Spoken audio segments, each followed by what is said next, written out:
नमस्कार छात्रों छात्राओं।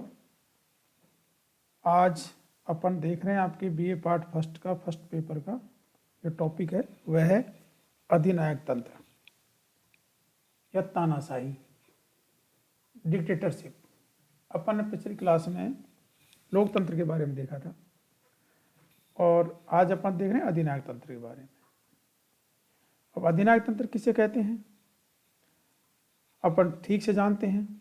एक तानाशाह एक व्यक्ति का शासन होता है और जो अपनी मनमर्जी से शासन करता है, एक तरीके से अपने विचारों को वो जनता पर और समूचे देश पर थोपता है। अधिनायक तंत्र प्रजातंत्र की विरोधी विचारधारा है। यह उसके विपरीत है प्रजातंत्र के। जहाँ प्रजातंत्र में सत्ता विभाजित एवं विकेंद्रित होती है, वहाँ अधिनायक तंत्र में सत्ता एक व्यक्ति, समूह, संस्था या दल में केंद्रित होती है। अधिनायक तंत्र में अधिनायक का सत्ता पर एकाधिकार होता है। अधिनायक तंत्र में राज्य, राष्ट्र या समाज में कोई भेद नहीं किया जाता। अधिनायक तंत्र की कुछ विद्वानों ने परिभाषाएं दी हैं, जिनमें पहली है न्यूमैन के शब्दों में। न्यूमैन ने कहा है कि अधिनायक तंत्र से हमारा अभिप्राय एक व्यक्ति अथवा व्यक्तियों के समूह के शासन से है, जो राज्य में सत्ता पर बलपूर्वक अधिकार कर लेते हैं और उसका असीमित रूप से प्रयोग करते हैं। दूसरे एक विद्वान है R.H. सोल्टाउ। इन्होंने कहा है कि अधिनायक तंत्र एक ऐसे व्यक्ति का शासन है जो अपने पद को मुख्यतः वंश परंपरा के अनुसार प्राप्त नहीं करता, बल्कि शक्ति या सहमति या सामान्य दोनों के संयोग से प्राप्त करता है। उसके पास निरपेक्ष संप्रभुता होती है, जो उसका प्रयोग कानूनों के अनुसार नहीं बल्कि स्वेच्छाचारी आदेशों के द्वारा करता है। आगे है अधिनायक तंत्र के प्रकार। अधिनायक तंत्र 3 प्रकार का पाया जाता था। ये पहला है प्राचीन अधिनायक तंत्र। प्राचीन अधिनायक तंत्र उसे कहते हैं जिसमें सत्ताधारी व्यक्ति सैनिक शक्ति की सर्वोच्चता के आधार पर अधिनायक बन जाते थे, जैसे नेपोलियन बोनापार्ट। प्राचीन यूनान व रोम में इस प्रकार की व्यवस्थाएं पाई जाती थी। दूसरा है आधुनिक अधिनायक तंत्र या नवीन अधिनायक तंत्र या दलीय अधिनायक तंत्र। इसमें अपन देखते हैं कि अधिनायक उस दल का नेता होता है जो किसी देश विशेष का शासन प्राप्त कर लेता है। अपन उदाहरण के तौर पर देखें कि जैसे सन 1922 में फांसी दल की सहायता से मुसोलिनी और सन 1923 में प्रीमो दी रिवेरा स्पेन में और 1933 में हिटलर नाजी दल की सहायता से जर्मनी का अधिनायक बन बैठा।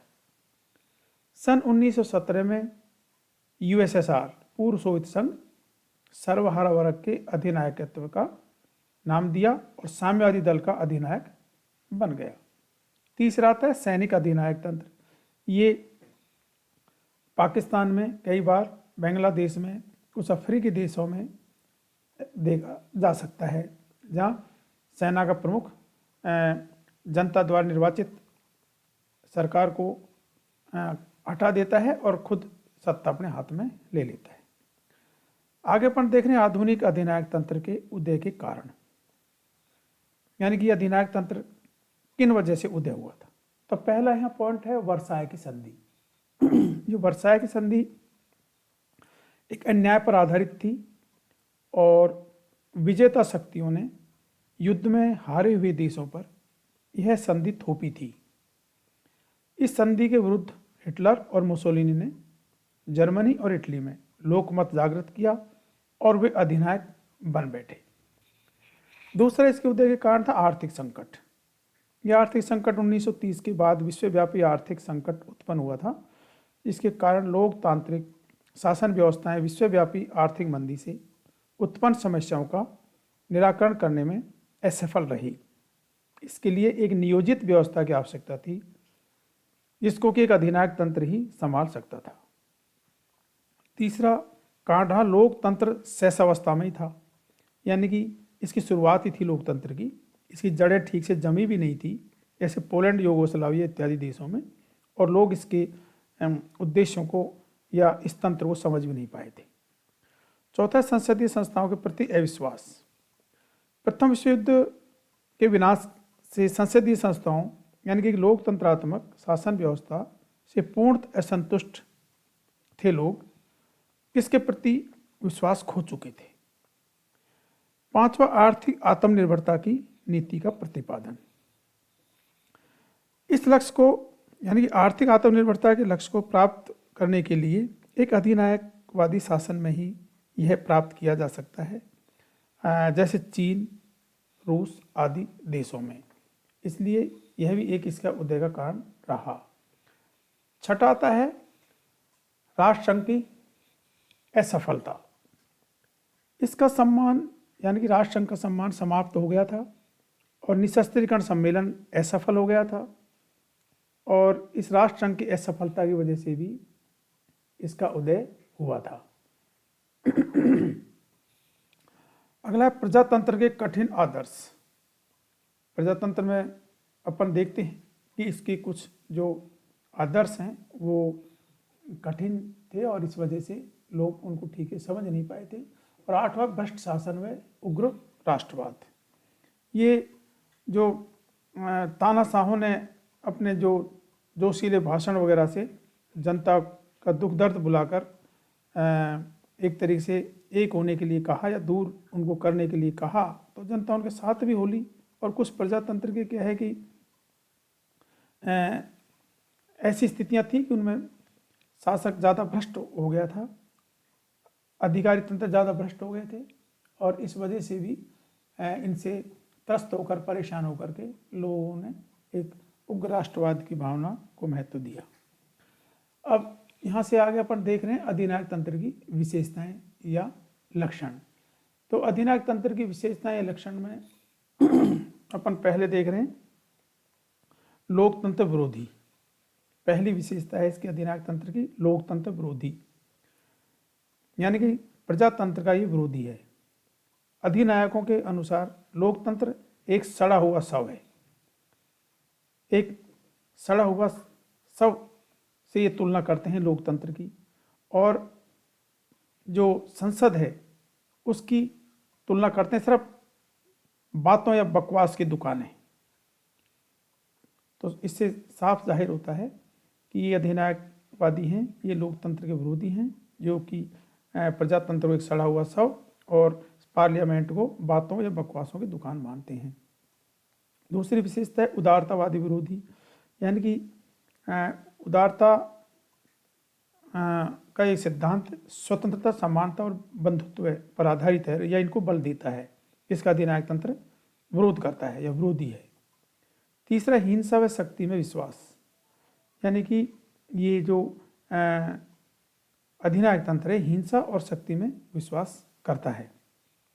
ये विवेक के स्थान पर भावनाओं, विश्वासों व जोश को उभारता है और अपनी जाति, संस्कृति, सभ्यता का गुणगान करता है। राज्य को अत्यधिक महत्व, ये अधिनायक तंत्र है, ये राज्य को अत्यधिक महत्व देता है। और मुसोलिनी ने कहा था कि सब कुछ राज्य के अंतर्गत है, राज्य के बाहर कुछ नहीं है और राज्य के विरुद्ध भी कुछ नहीं है। ये एक दल, एक नेता और एक कार्यक्रम को महत्व देते हैं। नाजीवाद और फांसीवाद का आदेश था कि एक सभा, एक लोग, एक नेता, इस तरीके से ये एक दल, एक नेता और एक कार्यक्रम को महत्व देते हैं। सर्वाधिकारवाद, यानी कि यह जीवन के प्रत्येक क्षेत्र को नियंत्रित करने का प्रयास करता है। मुसोलिनी ने कहा था कि साम्राज्यवाद जीवन का चिरस्थायी और शाश्वत नियम है। उसकी घोषणा थी कि इटली का विस्तार होना चाहिए या अंत। सातवां, व्यक्तिगत स्वतंत्रता का विरोधी। ये बिल्कुल फैक्ट है। मुसोलिनी का आदेश था कि विश्वास, आज्ञा पालन और युद्ध। हिटलर ने कर्तव्य, अनुशासन और त्याग को जीवन का मूल मंत्र बताया था, और यहाँ व्यक्तिगत कोई स्वतंत्रता नहीं होगी अधिनायक तंत्र में। 8वां पॉइंट है जनमत निर्माण के साधनों पर कठोर नियंत्रण। जो जनमत से संबंधित जो भी निर्माण संबंधित जो भी संसाधन है, एक तरह से प्रेस वगैरह, इन सब पर नियंत्रण होता है इनका। और एक युद्ध और औपनिवेशिक विस्तार को ये महत्व देते हैं। हिटलर ने कहा था कि पुरुष के जीवन में युद्ध का वही स्थान है जो स्त्री के जीवन में मातृत्व का है। तो ये बेहद युद्ध को महत्व देते हैं। अगला और लास्ट है धर्म विरोधी, यानी कि ये धर्म को महत्व नहीं देते, धर्म के बिल्कुल ये विरोधी हैं, धर्म को महत्व नहीं देते। और उसके बाद है इनका एक सावयव सिद्धांत भी इसमें आता है। एक सावयव सिद्धांत को बल देते हैं या उसमें आस्था रखते हैं। ये इसकी 10-11 विशेषता हुई। आगे अपन देख रहे हैं इसके संदर्भ में कि अधिनायक तंत्र के गुण। इस अधिनायक तंत्र के कौन कौन से गुण हैं। तो इसमें आता है पहला, शासन में एकता और कुशलता। इसके गुण हैं, शासन में एकता और कुशलता होती है, आंतरिक दृष्टि से मजबूत, राष्ट्रहित को महत्व देते हैं, एक व्यक्ति कानून का निर्माण करता है, वही उसको लागू करता है और वही से निर्णय करता है। तो इसमें एकता और कुशलता भी होती है। उत्तरदायित्व का इसमें विभाजन नहीं होता, संकट काल के लिए उपयुक्त होती है क्योंकि तुरंत निर्णय लिया जाता है। इसमें मितव्ययी होती है क्योंकि इस धन का ज़्यादा अपव्यय नहीं होता, धन कम खर्च होता है प्रजातंत्र की तुलना में। राष्ट्रीय भावना का जागरण होता है इसमें, देशभक्ति, सहयोग एवं त्याग और आदर्शों के महत्व देते हैं। इस तरीके से जर्मनी और इटली इसके उदाहरण हैं। और इसमें तीव्र गति से, द्रुत गति से विकास भी होता है और शीघ्र समाज सुधार की भी संभावना इसमें होती है। विकासशील राज्यों के लिए बहुत उपयोगी है अधिनायक तंत्र। आज इतना ही, धन्यवाद।